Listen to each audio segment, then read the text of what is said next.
Hello guys, welcome back to my YouTube channel. कुछ खास लम्हे, कुछ खास बातें। मैं हिजाब अहमद आपके साथ। तो आज मैं एक बहुत ज़्यादा इम्पॉर्टेंट टॉपिक पे डिस्कशन करने वाली हूँ, जो शायद आप लोगों ने या किसी ने नोटिस नहीं किया होगा। तो आप लोगों को ऑलरेडी शायद कुछ को पता होगा और कुछ को शायद नहीं पता होगा कि मैं बैंकिंग में काम कर चुकी हूँ। मेरे को 5 ईयर एक्सपीरियंस है इन दिल्ली में, और शादी के बाद मैं दिल्ली से वेस्ट बंगाल शिफ्ट हो गई हूँ। तो मैंने यहाँ पे आके दिल्ली में अपनी जॉब रिज़ाइन करने के बाद यहाँ पे आके मैंने फिर से दोबारा यहाँ पे एक बैंक में ज्वाइन किया। यहाँ आने के बाद मुझे रियलाइज़ हुआ कि सिचुएशन बहुत ज़्यादा ट्रॉमाटाइज है। एक तो language issue plus lack of customer connectivity, because that मुझे लैंग्वेज नहीं आती थी। सो मेरे लिए सिचुएशन यहाँ पे आने के बाद बहुत ज़्यादा ट्रॉमाटाइज बन गई। अब इसके चलते मैंने रिज़ाइन दे दिया और मैं घर पर हूँ। बट ये जो सिचुएशन मैंने फेस करी, ये सिचुएशन मेरे ही जैसे और भी बहुत स्टाफ जो बैंक में वर्किंग हैं वो फेस करते होंगे। अब बैंक में सबसे ज़्यादा टारगेट क्या है? सेल्स करने का। सेल्स करो, आप चाहे ऑपरेशंस में हो या फिर आप सेल्स में हो। सेल्स वालों को तो बैंकिंग में सेल्स करनी ही करनी है, बट अगर आप ऑपरेशन में हो तो आपको भी सेल्स करनी है। आपको 9 to 8 या 9 to 9, 9 to 10 आपको सेल्स करनी है। 9 AM to 10 PM, 8 PM, 9 PM तक आपको ऑपरेशंस भी देखना है प्लस सेल्स भी करनी है। सेल्स में सबसे ज़्यादा टारगेट रहता है इंश्योरेंस करने का। सीनियर्स स्टाफ को इतना ज़्यादा प्रेशराइज कर देते हैं कि पॉलिसी करो, इंश्योरेंस करो। मॉर्निंग अडल में सुबह ये पूछा जाता है कि आपका क्या क्या पॉलिसी होनी है और कितने नंबर ऑफ पॉलिसी आप करोगे। देख लो, अगर नहीं हुई तो आज होनी ही चाहिए, वरना आपको भेजा नहीं जाएगा। आप घर तभी जाओगे जब आप पॉलिसी कर दोगे। इस सब के चलते स्टाफ इतना टेंशन में हो जाता है, कैसे करें। प्लस ये बोला जाता है आपका KRA में है एंड आपको करनी है, अदरवाइज आपकी रेटिंग नहीं आएगी, आपका कैरियर खराब हो जाएगा। इस सब के चलते स्टाफ इतना ज़्यादा टेंशन में आ जाता है कि उसको कोई भी ऑप्शन नहीं मिलता और वो बहुत डिप्रेस्ड हो जाता है, पहली चीज़। दूसरा, ब्रांच में कस्टमर नहीं आते, अब वो पॉलिसी किस कस्टमर को दे।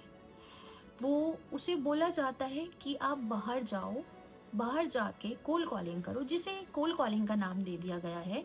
आप डोर टू डोर जाओ, शॉप टू शॉप जाओ एंड जाके आप पॉलिसी बेचो। पॉलिसी एक ऐसी चीज़ नहीं है जो डोर टू डोर या शॉप टू शॉप जाके आप पॉलिसी सेल कर दो। It's not a cosmetic product and it's not a fast food कि आप ऐसे जाके कस्टमर को बेच दो। इस सब के प्रेशर में आके जो भी नॉन कस्टमर होते हैं, स्टाफ उनको गलत डिटेल्स बता के 5 ईयर्स की पॉलिसी को 3 ईयर्स की बता के आप बीच में ब्रेक कर सकते हो, आप कभी भी ब्रेक कर सकते हो, सब इधर उधर सब चीज़ें बता के, और वो कस्टमर को पॉलिसी दे देता है।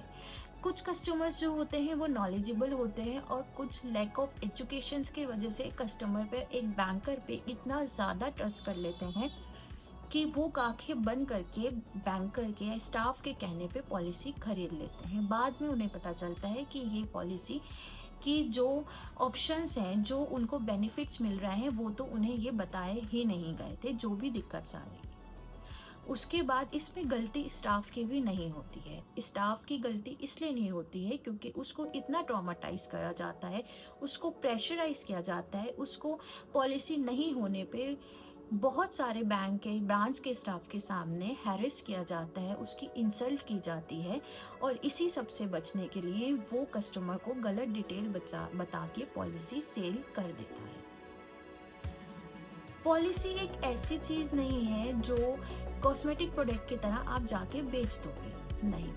कस्टमर का एक प्रोटेक्शन प्लान है, जिसको कस्टमर का राइट है कि आप उसको सही डिटेल बता के, उसको सही चीज़ बता के आप पॉलिसी बेचो। प्लस कस्टमर अगर ब्रांच में आता है, स्टाफ टारगेट के टेंशन में कस्टमर अगर सेविंग अकाउंट ओपन कराने आ रहा है, उसके साथ उसको पॉलिसी बेच देता है।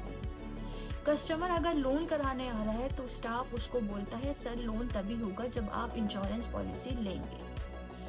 इंश्योरेंस पॉलिसी का इतना प्रेशर होता है कि कस्टमर के साथ स्टाफ बहुत अच्छे से गेम प्ले कर देते हैं, क्योंकि कस्टमर को लोन की ज़रूरत है और उसके चलते वो इंश्योरेंस कराता है। और उसी सब सिचुएशन में कई बार उसको सही डिटेल भी नहीं बताई जाती। गलती इसमें स्टाफ की भी नहीं है और गलती इसमें कस्टमर की भी नहीं है। इस पे गलती है हमारे सीनियर्स, जो हमें इतना प्रेशराइज करते हैं कि स्टाफ को कुछ भी समझ नहीं आता कि बस इंश्योरेंस पॉलिसी बेचनी ही बेचनी है। और इसी सब के चलते बहुत लोग अपनी जॉब से रिज़ाइन दे देते हैं, या उनके रेटिंग को कम कर दिया जाता है, या फिर उनका कैरियर ख़राब हो जाता है। ऑब्वियस है, जब रेटिंग कम आएगी तो कैरियर ऑब्वियस है ख़राब हो जाएगा। चाहे कस्टमर की सर्विस में वो स्टाफ कितना ही अच्छा क्यों ना हो, लेकिन एक सीनियर एक स्टाफ का कैरियर ख़राब कर देता है, सिर्फ सेल्स टारगेट पूरा नहीं होने की वजह से। अब इसमें मैं आप लोगों से ये रिक्वेस्ट करूँगी, ये बात कहना चाहूँगी, टारगेट ज़रूरी है, सेल्स ज़रूरी है, सेल्स देनी चाहिए, इंश्योरेंस करना चाहिए, लेकिन एक स्टाफ की रिस्पेक्ट भी बहुत ज़्यादा ज़रूरी है। अगर स्टाफ को इतना प्रेशराइज नहीं किया जाए तो वो गलत डिटेल पॉलिसी की कस्टमर को नहीं बताए और कस्टमर का ट्रस्ट भी बैंक से नहीं जाए। और आज के टाइम पे लोग बैंक के ऊपर ट्रस्ट नहीं कर रहे हैं। तो मैं सिर्फ आपको यही बात कहना चाहती हूँ कि मेरी ये बात आप लोग जितना चाहें आगे तक पहुँचाएं।